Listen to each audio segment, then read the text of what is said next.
Welcome to the Campbell Museums. A mundane object, like a food crate, has many stories it can tell, and in this video, I explore just a few of these stories. Think of this video as the abridged history behind processed cheese.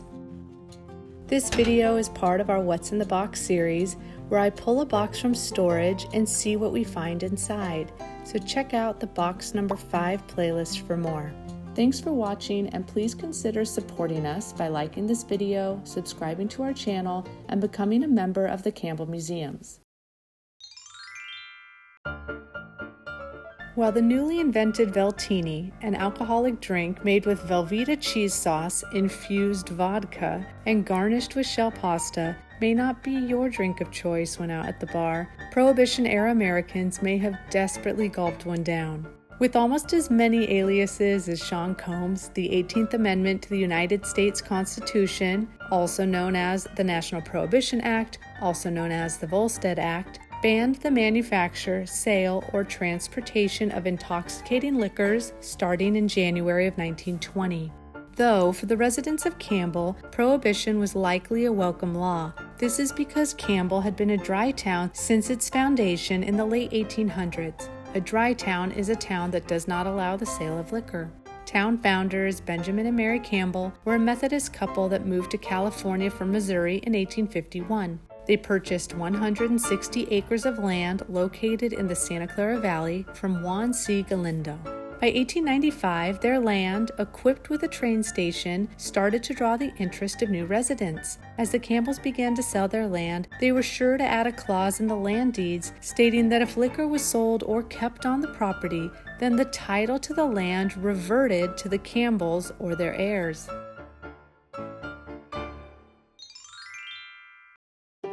Of course, even during national prohibition, loopholes existed. Excluded from the law was medicinal alcohol, which was dispensed by specially licensed physicians. While we're not sure how many Campbellites took advantage of this exception, we do know that in 1929, John Colpitts Ainsley, who owned the largest cannery in Campbell and was once the largest employer in Campbell, and who built the Ainsley House, which is our second museum location, had his doctor write a prescription for a quart bottle of port for him to take with him on a trip to Yosemite. Churches were also an exception to the law, and the Jesuits at the Novitiate of the Sacred Heart above Los Gatos, who had been making sweet sacramental wine from their vines since 1888, were a local source of alcohol in the Santa Clara County. Local breweries were not so lucky, though I imagine many people wish that beer was served in church.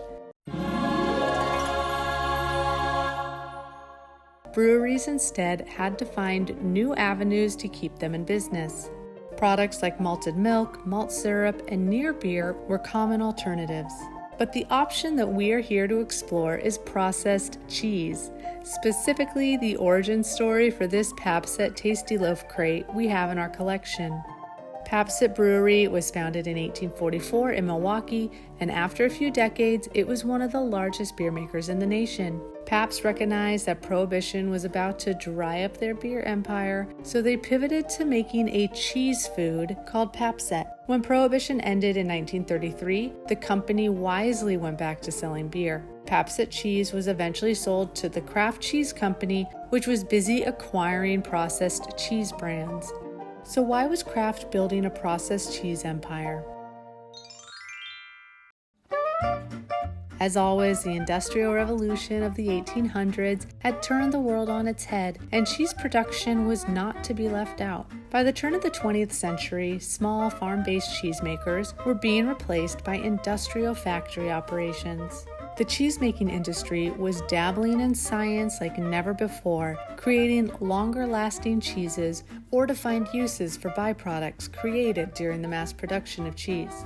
In America, James L. Kraft became perhaps the most recognizable name in processed cheese when he discovered that heated cheese with added emulsifying salts would form into a solid mass when cooled and would keep much longer than non-processed cheese. In 1916, he patented his processed cheese process, writing, The chief object of the invention is to convert cheese of the cheddar genus into such condition that it may be kept indefinitely without spoiling, under conditions which would ordinarily cause it to spoil, and to accomplish this result without substantially impairing the taste of the cheese.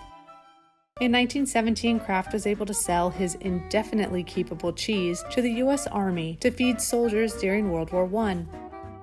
Off in another American cheese factory, the Monroe Cheese Company noticed that many of their cheese wheels were broken or misshapen, wasting valuable product. They tasked cheesemaker Mealiffe, who had already created a national sensation by inventing Liederkranz cheese, with figuring out a way to make something valuable from the scraps. By 1918, Frey had learned that by adding a byproduct of cheesemaking called whey, which is the liquid released from curds during the cheesemaking process, to leftover Swiss cheese bits, he could create a very cohesive end product. He called it Velveeta.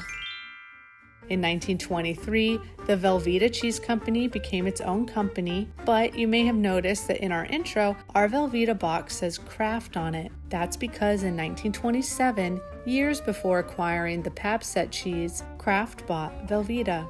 While it's unclear if Kraft continued to sell Pabst after the acquisition, they went all in on Velveeta. So let's explore the substance that is Velveeta.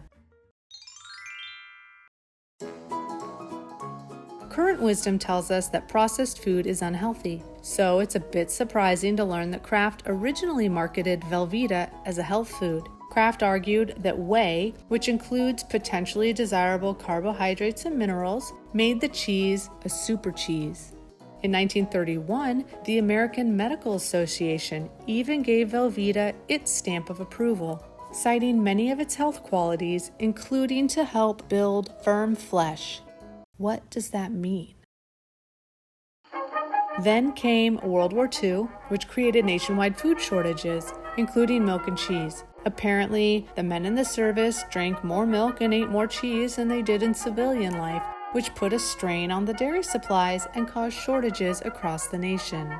Once again, Kraft seized the moment and provided cheese to the troops. They also marketed to Americans how Velveeta could help the rationing homemaker to skimp on precious foods and help the war effort while still providing their family with all the nutrition they needed. This 1944 ad notes that millions of pounds of American cheese are going to fighters, and that's why you can't always find the cheese food Velveeta at your dealers. But when you do find it, remember that it brings you these fine milk nutrients, complete high-quality protein, food energy, milk minerals, vitamin A, and vitamin G. The ad also reminds you that it's precious food, don't waste an ounce of it. Speaking of not wasting food, here is a bonus dinner party trivia fact for you. In this ad, women are encouraged to save the waste fat from cooking because the glycerin was needed for gunpowder. Apparently, one could strain the fats into a tin can and sell it for 4 cents and 2 ration points per pound of fat. There's no shortage of recipes out there showing how Velveeta can transform your meal and make sure that nothing went to waste in a time of short supply. I mean, who wouldn't enjoy eating a grapefruit and Velveeta salad? And today, you can chase that down with a Veltini. So let's cheers for processed cheese, Velveeta-infused booze optional. Mundane objects can contain big stories, and these processed cheese crates had a lot to say. What other stories might they tell?